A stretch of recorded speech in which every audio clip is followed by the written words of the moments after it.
Namaskar, Jai Shri Krishna. Rejuvenating Text 1, Text 2 and Text 3 of Chapter 2, Divinity and Divine Service of First Canto Creation of Srimad Bhagavatam. Text 1. Vyasa Uvacha Iti Samaprashna Samarushto Vipranam Raumaharshaniha Pratipujya Vacha Stesham Pravaktumu Pachakrame. Ugrashrava Suta Goswami, the son of Raumaharshana, being fully satisfied by the perfect questions of the Brahmanas, thanked them and thus attempted to reply. The sages of Naimisharanya asked Sut Goswami 6 questions, and so he is answering them one by one. Text 2. Suta Uvacha Yama Pravra Jan Tamnu Petam Peta Krutyam Dvai Payano Viraha Katar Aju Hava Putreti Tanmayataya Tarvo Abhinedu Stama Sarvabhuta Rudayam Muni Manato Asmi.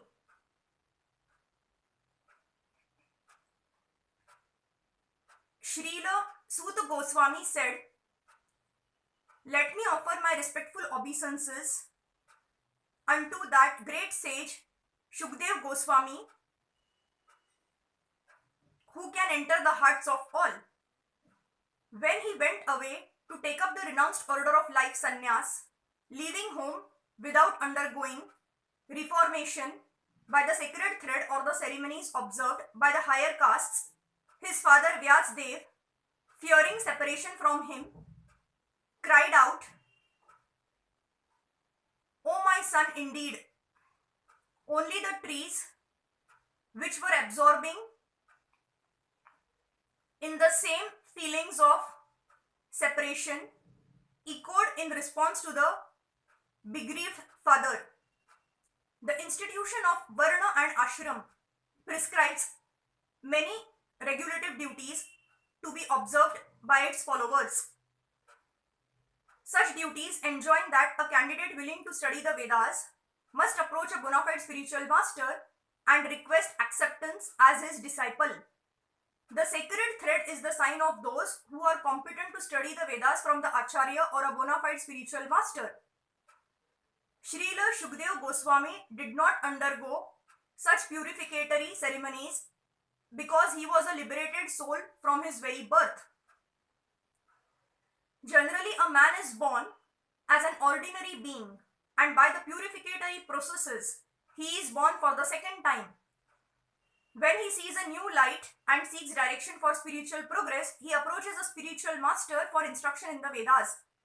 The spiritual master accepts only the sincere inquirer as his disciple and gives him the sacred thread. In this way, a man becomes twice born, or a Dvija. After qualifying as a Dvija, one may study the Vedas, and after becoming well versed in the Vedas, one becomes a Vipra. A Vipra or a qualified Brahman thus realizes the absolute and makes further progress in spiritual life until he reaches the Vaishnava stage.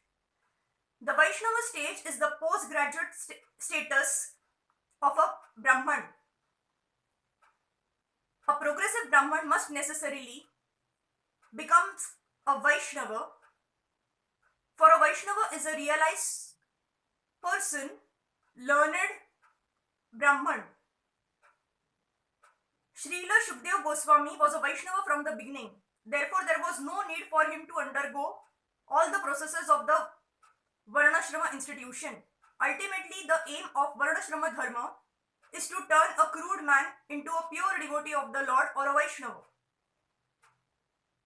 Anyone, therefore, who becomes a Vaishnava, accepted by the first class Vaishnava or Uttam Adhikari Vaishnava, is already considered a Brahman regardless of his birth or past deeds.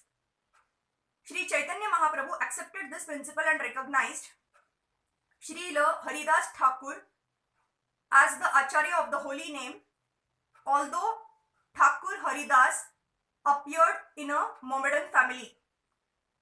In conclusion, Srila Shukdev Goswami was born a Vaishnava and therefore Brahmanism was included in him. He did not have to undergo any ceremonies. Any low-born person, be he the Kirata, Huna, Andhra, Pulinda, Pulkasha, Abhira, Sumbha, Yavana, Khasa or even lower can be delivered to the highest transcendental position by the mercy of Vaishnavas. Srila Shukdev Goswami was the spiritual master of Srila Suta Goswami, who therefore offers his respectful obeisances unto Srila Shukdev Goswami before he begins his answers to the questions of the sages at Naimisharanya. Text 3.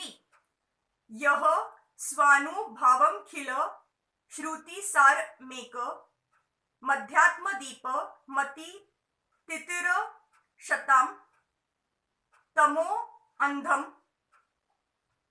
Samsarinam Karunayaha Purana Guhyam Tama Vyasa Sunumu Payami Gurum Muninam. Let me offer my respectful obeisances unto him, Shukdev Goswami, the spiritual master of all sages, the son of Vyasadev, who out of his great compassion for those gross materialists who struggle to cross over the darkest regions of material existence, spoke this most confidential supplement to the cream of Vedic knowledge after getting personally assimilated it by experience. In this prayer, Srila Suta Goswami practically summarizes the complete introduction of Srimad Bhagavatam. Srimad Bhagavatam is the natural supplementary commentary on the Vedanta Sutras. The Vedanta Sutras or the Brahma Sutras were compiled by Vyasadev with a view to presenting just the cream of Vedic knowledge. Srimad Bhagavatam is the natural commentary on this cream. Srila Shukdev Goswami was a thoroughly realized master on the Vedanta Sutra and consequently he also personally realized the commentary Srimad Bhagavatam. And just to show his boundless mercy upon bewildered materialistic men who want to cross completely over nescience, he recited for the first time this confidential knowledge. There is no point in arguing that a materialistic man can be happy. No materialistic creature, be he the great Brahma or an insignificant ant, can be happy. Everyone tries to make a permanent plan for happiness, but everyone is baffled by the laws of material nature. Therefore, the materialistic world is called the darkest region of God's creation. Yet the unhappy materialists can get out of it simply by desiring to get out. Unfortunately, they are so foolish that they do not want to escape. Therefore, they are compared to the camel who relishes thorny twigs because he likes the taste of the twigs mixed with blood.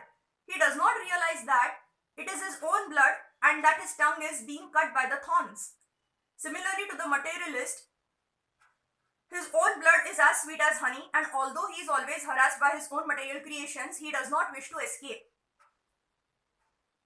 Such materialists are called karmis. Out of hundreds of thousands of karmis, only a few may feel tired of material engagement and desire to get out of the labyrinth.